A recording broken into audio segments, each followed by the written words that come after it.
প্রিয় দর্শক, সবাইকে আন্তরিক শুভেচ্ছা এবং অভিনন্দন জানাচ্ছি। আমি মেহেদী হাসান। ইনফিনিটি টিভিতে আজকে আমরা বর্তমান সময়ে অত্যন্ত গুরুত্বপূর্ণ একটি বিষয় নিয়ে আলোচনা করব। সেটা হচ্ছে জব সেক্টর বা চাকরির বাজার।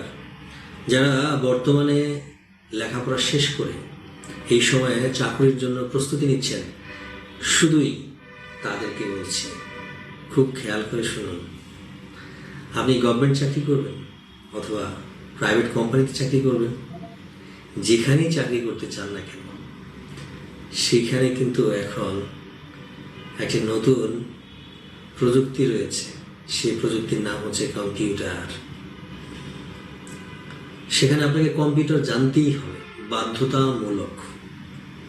আপনি যদি কম্পিউটার জ্ঞান আপনার যদি না থাকে, তাহলে চাকরির 50% চান্স আপনার কমে যাবে। আর যদি কম্পিউটার জ্ঞান থাকে, তাহলে আপনি শুরুতেই 50% এগিয়ে থাকবেন চাকরির বাজারে। প্রাইভেট সেক্টরে তো চাকরি করতে হলে আপনাকে 100% কম্পিউটার নলেজ লাগবেই, কারণ প্রাইভেট সেক্টর হচ্ছে অত্যন্ত প্রতিযোগিতামূলক একটি বাজার। এই প্রাইভেট কোম্পানিগুলোতে চাকরি করতে হলে আপনাকে যেমন সাইকোলজিক্যালি স্মার্ট হতে হবে, প্রেজেন্টেশনে আপনাকে স্মার্ট থাকতে হবে, আবার আপনাকে কম্পিউটার স্কিল, আইটি নলেজ আপনার অবশ্যই থাকতে হবে। তাহলেই কেবল আপনি চাকরির ইন্টারভিউতে কোয়ালিফাইড হতে পারবেন। আদারওয়াইজ আপনি একের পর এক বারবার চাকরির ইন্টারভিউতে ব্যর্থ হবেন, ফিরে আসবেন, বারবার হতাশ হয়ে যাবেন।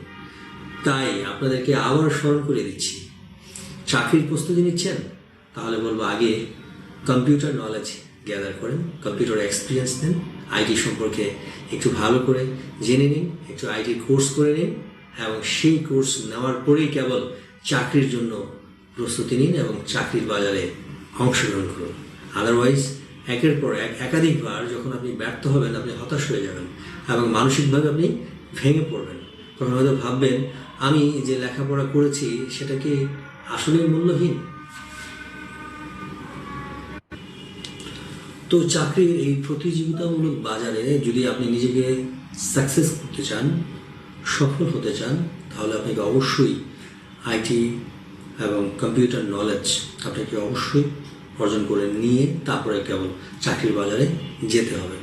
কারণ আপনি একটু ভেবে দেখুন, বাংলাদেশের প্রত্যেকটি সেক্টরে এখন কিন্তু কম্পিউটারাইজড বলা যায়। আপনি জমির যে কাগজ পর্চা, এটাও এখন অনলাইনে পাওয়া যায়, তার মানে এটা কম্পিউটারাইজড।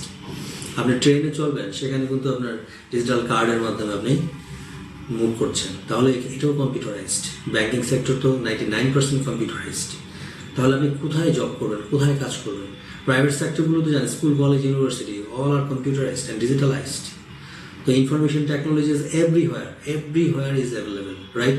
তো সো রাইট নাও আপনি যদি কোথাও জব করতে চান, তাহলে আপনাকে এই কম্পিউটার সম্পর্কিত জ্ঞান যদি আপনার না থাকে, তাহলে জব ইন্টারভিউতে আপনি সিলেকশনের জায়গা থেকে ঝরে পড়ে যাবেন। কারণ প্রাইভেট কোম্পানিগুলো কি দেখবে, যে দক্ষ সে তাকে আগে সিলেকশন করবে।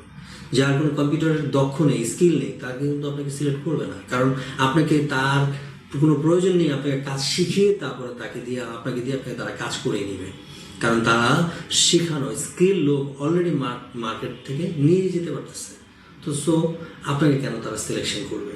সরকারি ক্ষেত্রে হচ্ছে প্রচুর কম্পিটিশন, ফাইন, সেইখানেও আপনি প্রত্যেকটা জবের ক্ষেত্রে দেখেন পাশে কিন্তু লেখা থাকে কম্পিউটারের অমুক প্রোগ্রাম সম্পর্কে আপনার 3 বছরের অভিজ্ঞতা থাকতে হবে, অমুক স্পিড থাকতে হবে, টাইপিং স্পিড থাকতে হবে, পাওয়ার পয়েন্ট, তারপরে হচ্ছে মাইক্রোসফট অফিসের কাজ জানতে হবে। বিভিন্ন প্রোগ্রামের কথা এখন উল্লেখ করা হচ্ছে এবং সামনের দিনগুলোতে আমরা দেখতে পাচ্ছি যে এমন কোনো চাকরি নেই যে চাকরির সাথে সংযুক্ত থাকবে না কম্পিউটার নলেজ।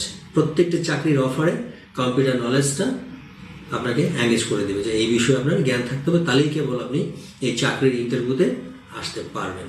তাহলে এই জন্য আমরা সবাইকে বিনীতভাবে অনুরোধ জানাচ্ছি যে পড়াশোনা শেষ মানেই আপনি চাকরির জন্য প্রস্তুত নন, এই বিশ্বাস থেকে বেরিয়ে আসুন। পড়াশোনা শেষ করেই আপনি এবার কম্পিউটার নলেজ অর্জন করুন, তারপরেই কেবল চাকরির বাজারে জয়েন করুন, তবেই কেবল আপনি সফল হতে পারবেন। ইন্টারভিউতে চাকরি পাওয়ার সম্ভাবনা আপনার জন্য অনেকটাই বেশি।